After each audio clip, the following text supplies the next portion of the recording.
So once again, we are here to have another discussion that we call Attempted Intelligence, and we are essentially modeling what conversations like this could look like, essentially for learning, for interrupting our own forgetting curves, for essentially investigating information, considering information, figuring out whether it's useful to us, and how to possibly wield it.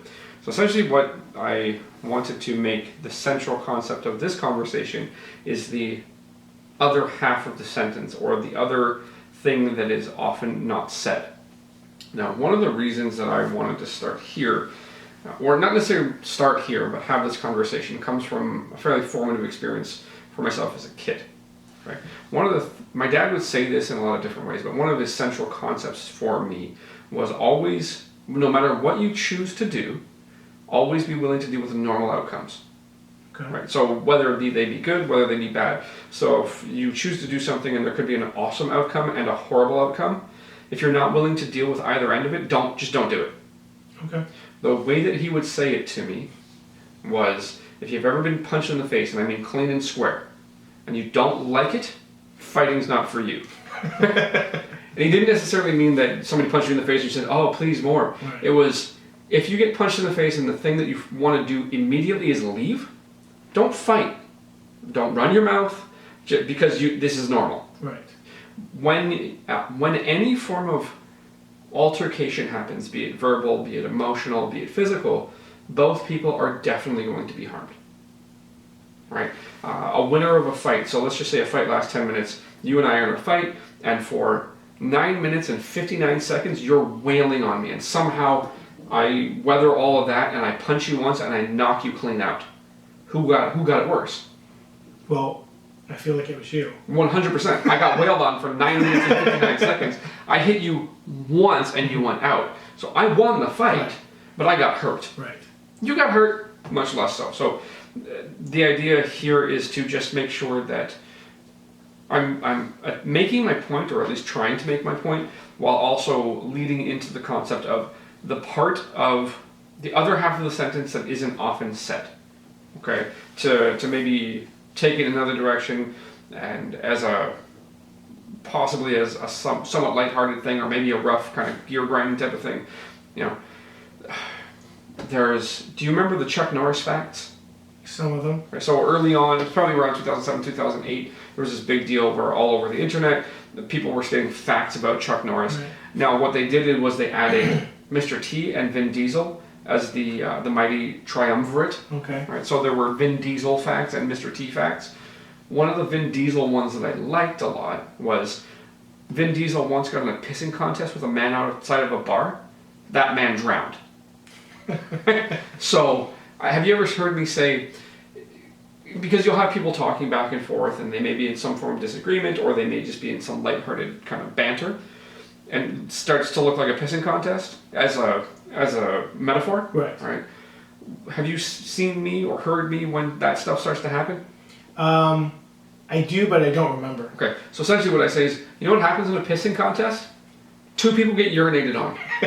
Right? So, yeah, we can have a pissing contest, but are you okay with getting pee on you? And these are normal outcomes. This is the normal outcomes. So, the initial one, so that's all preamble, I sprung it on you.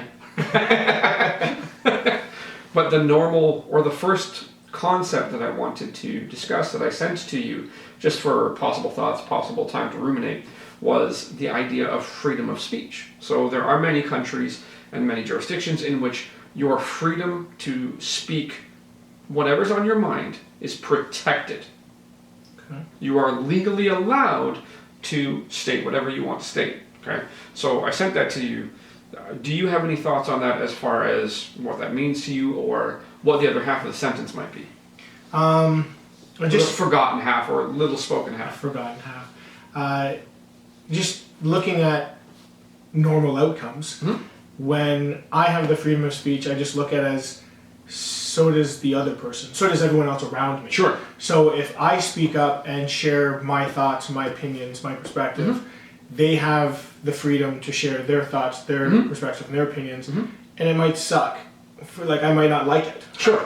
So that's the other half that I'm thinking of, is that there's another person that's going to be able to speak to me as well. So essentially that freedom is applied to all individuals who fall within the group that would be considered citizenry or protected by the laws of the land. So you can be a citizen, you can be a non-citizen, but protected by the laws of the land.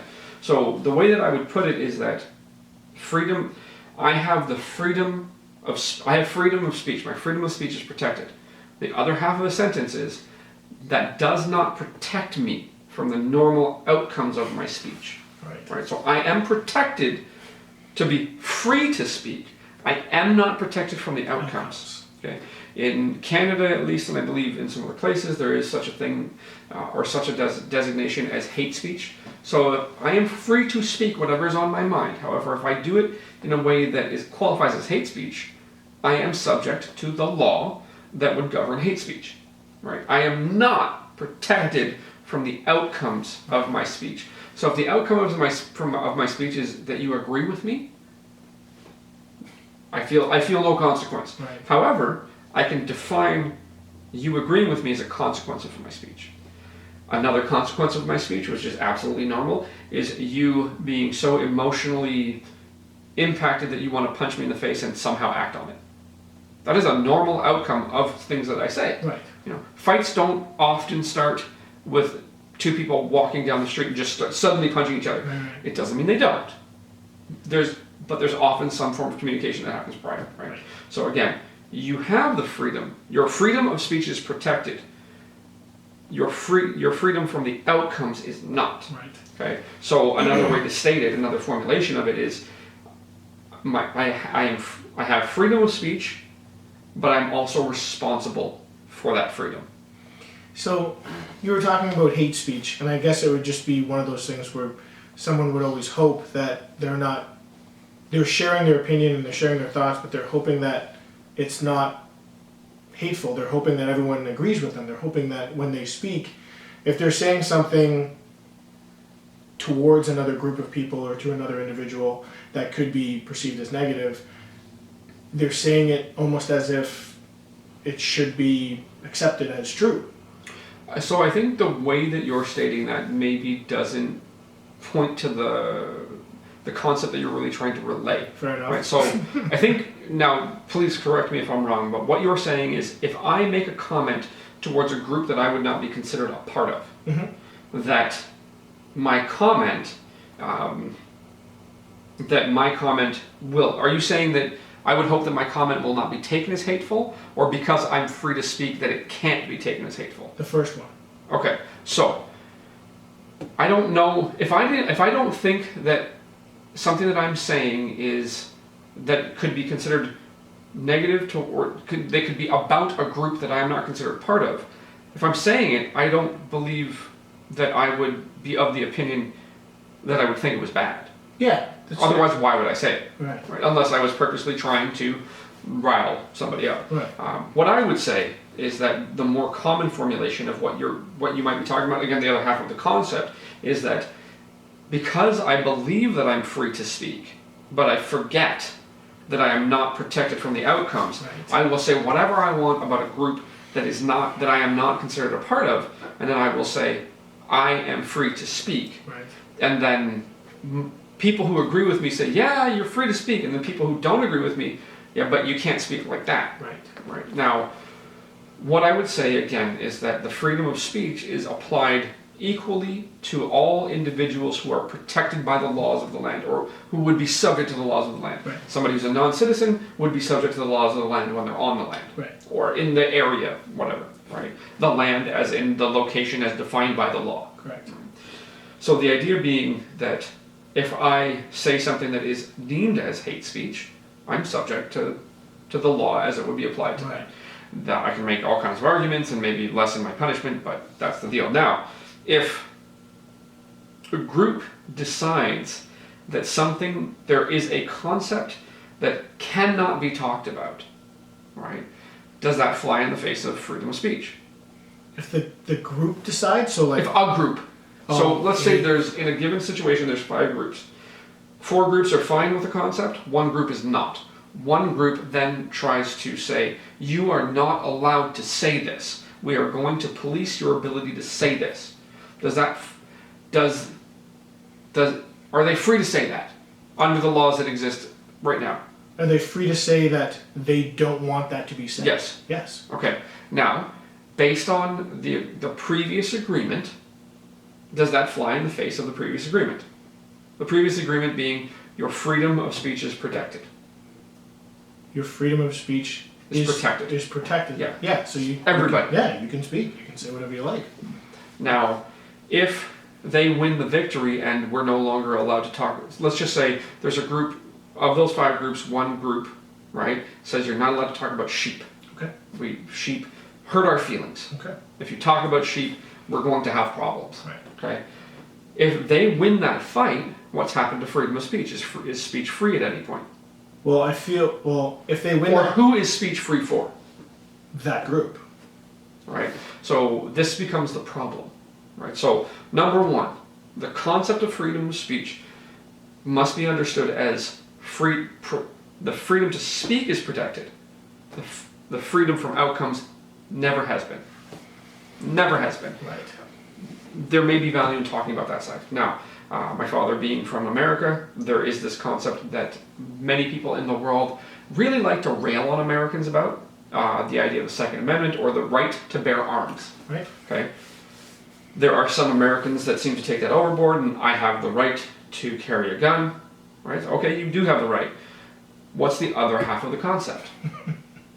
You're not protected from the outcomes of you carrying a gun. Right? Now, what are guns designed for? What are handguns designed for, as far as you're aware? I believe they were designed to harm people. Yeah, that's my understanding as well, so we have some agreement there. If you own a handgun and are not good at using it, have you solved problems or caused problems? Caused problems. Because you don't know what to do with it. Right. You don't know how to handle it. You don't know if you're going to shoot you or somebody else. Right. So that's one that people like to rail on a lot. An interesting thing, there are certain countries where gun ownership, say as a percentage of population, is similarly high as in America, and they don't have gun problems. So Switzerland, as far as I know, is a country that this is the case. A very large amount of people in Switzerland happen to own firearms, but I believe there's also... they carry them around on their person? No, they own them. Okay. Right?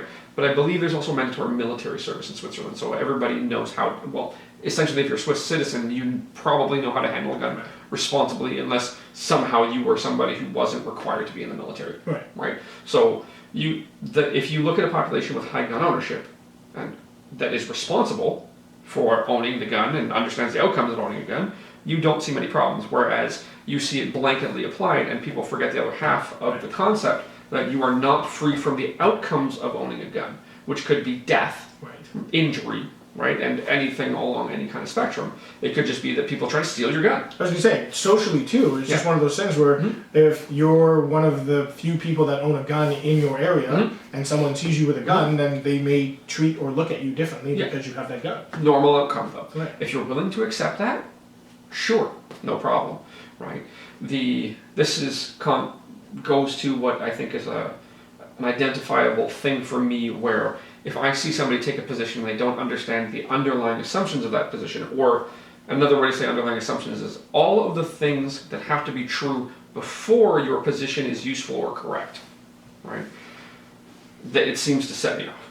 Right? Now, there's this concept in science, or in scientific investigation, that any claim that you're going to make, or any hypothesis that you're going to generate, must have the ability to be falsifiable. So I cannot formulate a hypothesis that is impossible to falsify.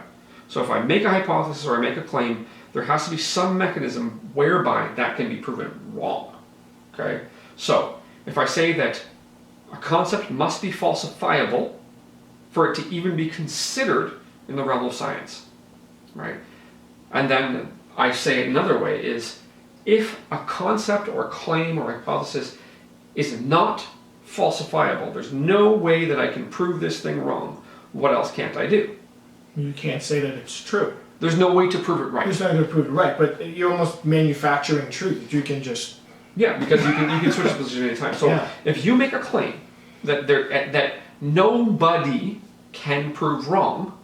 No human can prove wrong. No alien that's even conceivable could prove wrong. No ant could prove wrong. No wind could prove wrong. Nothing could prove wrong. Then there's no way to prove it right. Okay. Right. So some people would counter that with, well, all truth is created by the individual. So you take a constructivist epistemology as your base, that the truth is entirely dependent on the individual, and then you mutate that and take it too far, Right. and say, there's no, you don't know how I feel, therefore anything you say about me cannot be right. Right? So, well then, nothing you say about you can be right because there's no way to falsify it. Right. Right? So the other half of the concept becomes extraordinarily important. So science takes that position where if you want to consider something in the realm of scientific investigation, there has to be the capacity for it to be proven wrong. Because if I can't prove you wrong, you can't prove you right. Right. So there's a concept that I talk about is absence of evidence is not evidence of absence.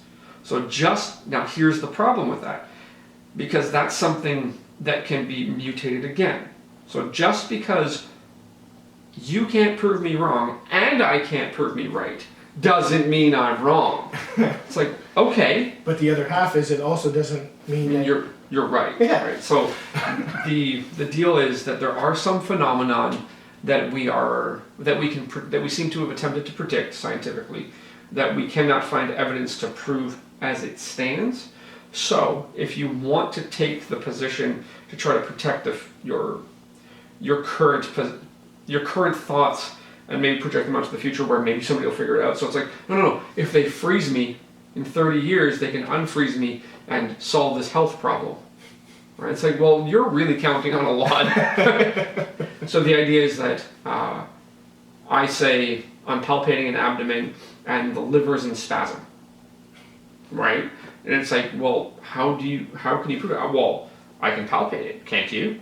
Right? It's like, well, I can palpate that, but I have no reason to believe that I could feel a liver that was spasming. I may be able to feel abdominal muscles that are spasming on top of that would protect that liver. Like, there's all kinds of problems. It's like, well, so you can't prove me wrong.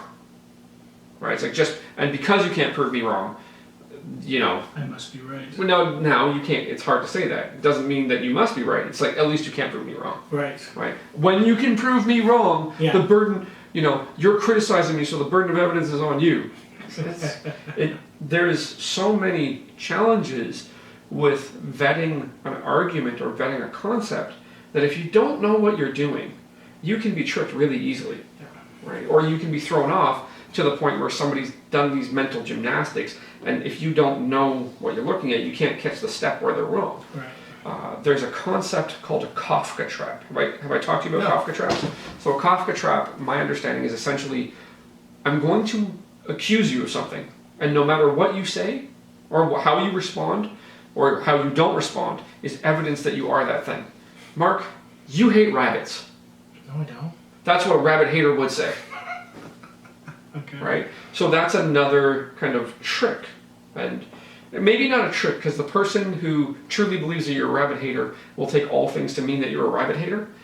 They don't know that they're doing this, but they're not building an argument to prove that you're a rabbit hater. It's like, where's the chain of evidence that I hate rabbits? What have I done in relation to rabbits? What have I said about rabbits?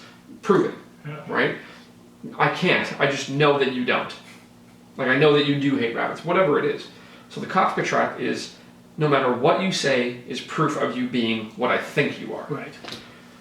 And that's another deal where if I accuse you of being a rabbit hater, and no matter what you say, you're a rabbit hater, So can you prove me wrong?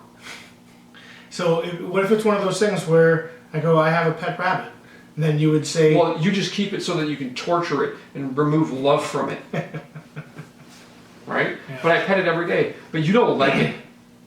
You don't like petting it. You just do it because you want to keep the rabbit a long time so that you can watch it and say how much you hate it. you do it for show to make everyone else think that you don't hate rabbits. Right? So if I accuse you of hating rabbits and there's nothing that you can say that would convince me that you hate rabbits, do I have a position that could ever be even considered in the realm of science? No. No, because I can't be proven wrong. Right. Right? So that is an extremely important thing for us to be able to evaluate stuff and for us to be able to at least attempt to find agreement or find reasons to not agree, right? Because something that can be proven wrong can be proven right. So we can at least have a discussion about both sides. But if there's no way to prove something wrong, there is no discussion to be had. There's no discussion. So if you take a constructivist position where truth is completely dependent on the individual and you mutate it, because constructivism when done well is awesome. Yes. I really do appreciate it. When done well. When done well, right? Positivism when done poorly sucks. Right? Post-positivism when done poorly sucks. Yeah. Right? Constructivism when done poorly sucks. Yeah. Right? But constructivism when mutated, so if everything depends on the individual, then it doesn't matter what you say to me. So I mutate it and I take the rigor away. Right. Then no matter what you say, it's created by people and there you go. So there's nothing you can say to me. Now, what I generally say is that the group that wouldn't necessarily call themselves this thing, or the people that hold a philosophical position that would not call themselves the label that I will use, is postmoderns. Okay. Right. So remember, we talked about postmodernism not necessarily having a clean definition aside from arts of some form. So be it visual art, performing arts, music, what have you, architecture. There's clean definitions there, but there's not such a clean definition philosophically. Right. So that's why you can get into that situation. Well, no, I haven't defined my belief system. Therefore, you can't call it anything. Right. And if somebody's going to define my belief system, it's going to be me. I say, well, that's a postmodern position, but I haven't defined it. That's also a postmodernist position, right? Like stuff like that, where you can, but they'll never agree with you, right? Because there's no way you can prove them wrong. So Right. if you mutate the concept that the truth is created by the individual, then you get to a point where there's nothing that can happen. There's no conversation that can happen. There's no evidence that could ever exist. There's no agreement that could happen. It's just not possible, which is why it becomes useful beyond the individual. So for the individual, if there's nothing that the individual can be done to the individual proven wrong, it's probably a really resilient person and will never respond to any criticism in a way other than they choose. Yeah. Right? Which is interesting. It's adaptive, right? Yeah. But beyond that individual, nothing positive can happen for the group. Right. Right. So remember what I've said, constructivism is great for human experience and examining human experience, whereas positivism is probably better for examining things that require quantification and they're not necessarily group experience or individual experience, but maybe like a larger thing. So it's better for civil services, government operation, where you need some agreement. Like I don't want poop to get everywhere, yes. right? Like, well, we put poop in toilets, and then where does it go? Who cares? Up to me. It's like right. So it depends on the thing that you're looking at. Human experience is better examined by constructivism.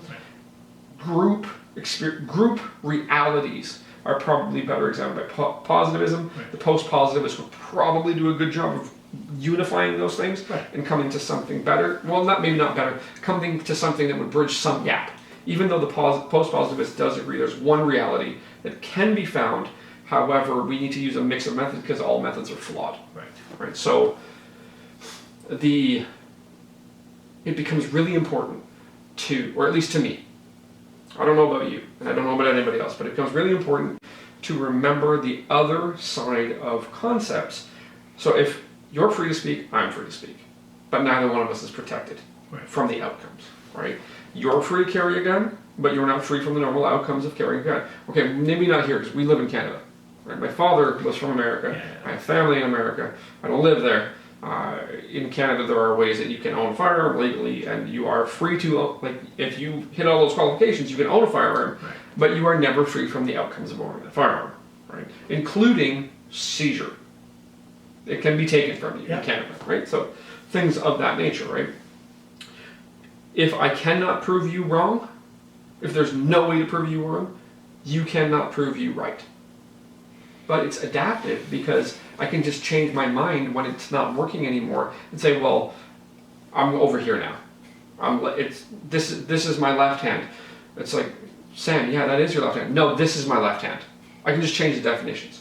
There's a novel, I don't know if you read it, that essentially shows how, or hypothesizes how that might play out. Did you ever read 1984? Yeah, double newspeak. Right, so you just change the definition of the words. Right, so that's why you and I, when having conversations with people that aren't you and I, will often be like, what do you mean by that? because I need to understand what you mean by that word, so I can see if I understand what you're telling me, right? So anything that you'd like to add to that? Any other concepts that you'd like to explore? Well, I was just wondering when you had mentioned that people in this kind of mutated constructivism mindset are really just making their truths and they're undefined. Is it because they're undefined that they still mesh in society? Because I feel like that would be problematic. Depends on where you are. There are some countries that are extremely easy to live in. You don't run up against boundaries. It's really hard to. Canada as a country, it's extremely hard to run up against a boundary, a legally enforceable boundary in this country. It's very hard to do, right? Whereas other countries, it's really easy to do, or they can change the boundaries whenever they feel like it, right? So it depends on where you happen to live. Canada's an extraordinarily easy country to live in. So in Canada, it may not necessarily, you can't necessarily define it as, or I wouldn't define it as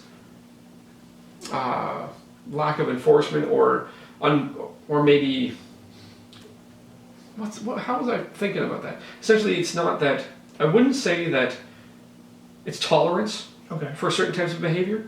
It's just hard to hit the boundary, right? So I go around and my right butt cheek is showing at all times, right? It's one butt cheek, right? Like, it's a little messed up, but like, I don't know, it's just one butt cheek. I can't see the crack. I can just see the cheek, right? Like the rest of your leg, it's just a window in my pants, right? It's like your pocket fell It's off. kind of hard to arrest me for that, right? It's hard to hit the boundary.